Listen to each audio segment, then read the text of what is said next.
Life study of Matthew, message 66, continuation. The 5 talented and the 2 talented ones both receiving a reward. Verse 26. And he who received the 5 talents came and brought another 5 talents, saying, Lord, you deliver to me 5 talents. Behold, I have gained another 5 talents. The coming of the 5 talented one refers to the coming to the judgment seat of Christ. Gaining another 5 talents is the result of the full use of the gift of the 5 talents. Verse 21 says, His Lord said to him, Well done, good and faithful slave. You were faithful over a few things. I will set you over many things. Enter into the joy of your Lord. The few things signify the Lord's work in this age. Over signifies the ruling authority in the coming kingdom, and the many things signify the responsibility in the coming kingdom. The joy of the Lord signifies the enjoyment of the Lord in the coming kingdom. This is the inward satisfaction, not the outward position. To participate in the Lord's joy is the greatest reward, better than the glory and position in the kingdom. Here we set 2 aspects of the reward given to the faithful slave: authority and enjoyment. The faithful will enter directly into the Lord's presence in the manifestation of the kingdom. The same reward is given to the 2 talented one as to the 5 talented one. When the 2 talented one came and said that he had gained another 2 talents, the Lord said the same thing to him that he had said to the 5 talented one. Although the gift given to the 2 talented one is smaller than that given to the 5 talented one, the Lord's appraisal and reward to both are the same. This indicates that the Lord's appraisal and reward are not related to the size and quantity of our work, but to our faithfulness in using His gift to the fullest extent. The same appraisal and reward would also have been given to the 1 talented one if he had been as faithful. The 1 talented one receiving a rebuke and being punished. Verse 24 says, And he also who received the 1 talent came and said, Lord, I knew you, that you are a hard man, reaping where you did not sow and gathering where you did not scatter. The 1 talented one who did not gain any profit for the Lord also came to the judgment seat of Christ in the air. This proves that he is not only saved, but also raptured to the air. No unsaved person could be raptured and come to the judgment seat of Christ.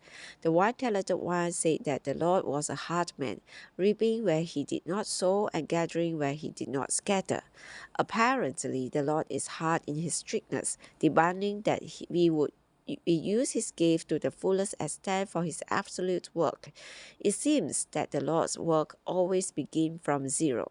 He seemingly demands us to work for him with nothing. This should not be an excuse for the 1 talented one to neglect the use of his gift. Rather, this should force him to exercise his faith to use his gift to the uttermost. Verse 25 says, And I was afraid and went away and hid your talent in the earth. Behold, you have what is yours. To be afraid is negative. We should rather be positive and aggressive in using the Lord's gift. If we are faithful, we shall not be afraid of anything.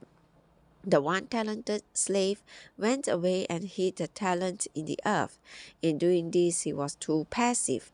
We should be active for the Lord's work. Because he had buried his talent, he could only give it back to the Lord. Merely to keep the Lord's gift and not lose it is not sufficient. We must gain a profit by using it. The 1 talented one seemed to be saying, Behold, Lord, here is what is yours. I didn't lose anything. I have been faithful to keep what you gave me. Verse 26 says, But his Lord answered and said to him, Evil and slothful slave, you knew that I reap where I did not sow, and gather where I did not scatter. Here the Lord admits that he is strict in what he demands of his slaves for his work. In a sense, the Lord is such a hard man. He always reaps where he has not sown, and gathers where he has not scattered. Consider the fact that the Lord's recovery began from scratch, from nothing.